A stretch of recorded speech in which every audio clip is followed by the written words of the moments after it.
Hi, this is the introduction to your equity action plan to make sure that you understand all the components of this key assessment for this course. So we'll walk through step by step the how and the why of this assignment, and then get into the details of what's expected. The purpose of this assignment is for you as a leader to take a real look at your organization and at yourself to see areas of inequity with regard to how you work with employees, peers, customers, or those with whom you interact on a daily basis. The other part of that is to make an action plan to address areas of your own bias or inequity. At the end of the day, you could take a course, you could go to a seminar, you can go to a conference, and you can learn about this, but unless you really take a hard look at how you're doing and then make a plan of action to address that, it's likely just information that you take in and then don't necessarily even remember. So the purpose of this assignment is for you to really take that hard look, but then also to make an action plan to address it.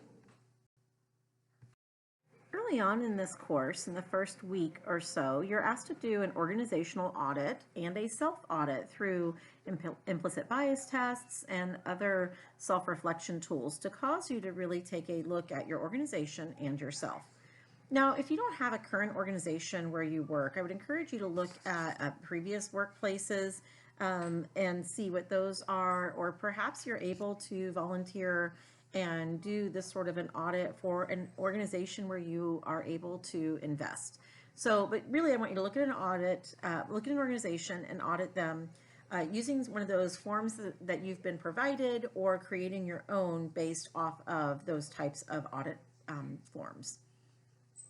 What you'll do next in the first step after you've done your audits for self and organization is you'll describe your organizational target. So describe the leadership, the staff, describe demographic data for your stakeholders, get a real picture of what this organization is like. And then after that, you'll identify your equity area and rationale for your area of focus. Because we're doing a small equity action plan rather than a large one. If you look at the samples, they're very large ones, and those are 70 to 100 pages. Ours is going to be about 6 to 8 pages. So your job is to identify one area where you really would like to focus your time. If you look at the equity action plan as a whole document, you have your clearly identified equity area and the rationale for your focus. That's what we talked about in the early steps. Then you're going to come up with your specific action items and implementation. So you need to think through what are the actual things that you can do. So this is not the pie in the sky, but rather very specific action items that you can take, that you can implement, that will make a difference. Who are the key stakeholders? So that means thinking through you as a leader or the other leaders in the organization, but also thinking through those who you serve, thinking about the other middle managers perhaps, and other employees. Who is responsible for the action items? So it would be very easy to make the leader responsible for everything. But really, if you're going to change the climate and the culture of an organization, then you really have to make sure that every person has some buy-in to the action items. What are the desired outcomes? So at the end of the day, what is it that you want to see for your organization? What are you looking for? And what is the measurement of those outcomes? So you should be really looking at some SMART goals so that they're specific, they're measurable, they're attainable. So I want you to go through and really make sure that you have outcomes and measurement plans. If you're not planning on measuring the outcomes, then why would you include it as an outcome? And so you need to think through, how would you measure that? And so it may be that you're going to measure it in ways that are more anecdotal, but what evidence are you looking at? So make sure that you have a clear plan for what your outcomes are and how you're going to measure those outcomes. Every organization will have some helping forces and some hindering forces. And this is a hard one to take a look at, but really to be able to identify what are those things that are going to help you reach these goals that you have, reach these outcomes you're looking for, but what are the things that are going to get in the way? What are the things that are going to prevent you from reaching the goals that you have? So these are the big key components. We have a couple of other components we'll add, but this is the main body of your document. And then the final components really are two very important ones. One is description of how your own identities may impact your plan.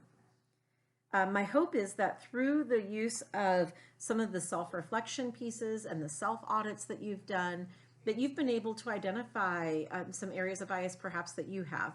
But not only that, at the end of the day, your own race, gender, professional role, education, all of these pieces are going to play into how you may implement a plan, how you may present a plan.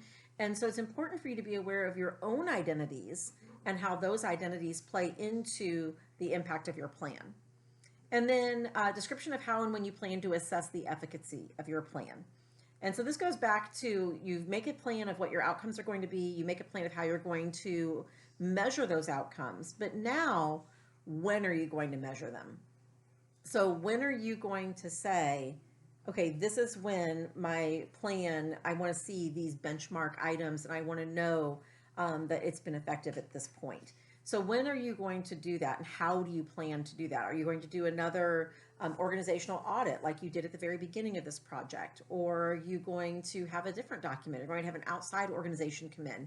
If you were presenting this as a proposal to the leadership of the organization, what would you say for measurement and how you're going to do that and when you're going to do that? This final slide really gets into some of the nuts and bolts of the project and what we're looking for. This is a chalk and wire assignment, meaning it's a key assessment item for your doctoral program. And so you'll access chalk and wire through your Blackboard account, but really you'll place this in chalk and wire because this will be one of those lasting assignments that you'll have. This really is about 6 to 8 pages. The samples I give you are, again, 65 to 150 pages. If you do a search on organizations and their equity action plans, you'll see they're quite lengthy documents. We're doing a shortened format just so that you get the experience of doing it. You're part of the process, but you're not going to do the full-blown action plan. I do hope you'll take time to look at some of the samples so that you can see long-term what you may want to do at your organization. But this will give you a quick snapshot and a good starting spot. That opening narrative that you work on early in the session, that will be the first 1 to 2 pages of your equity action plan.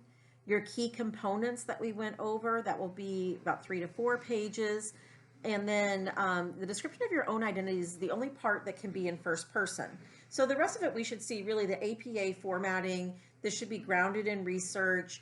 Why is it important? What you're talking about, why does it matter? And then your assessment plan, how you plan to assess your progress as an organization and self, will be 3/4 to 1 page. All of this, as I said, is APA formatted. It's 6 to 8 pages total, and it is a chalk and wire assignment.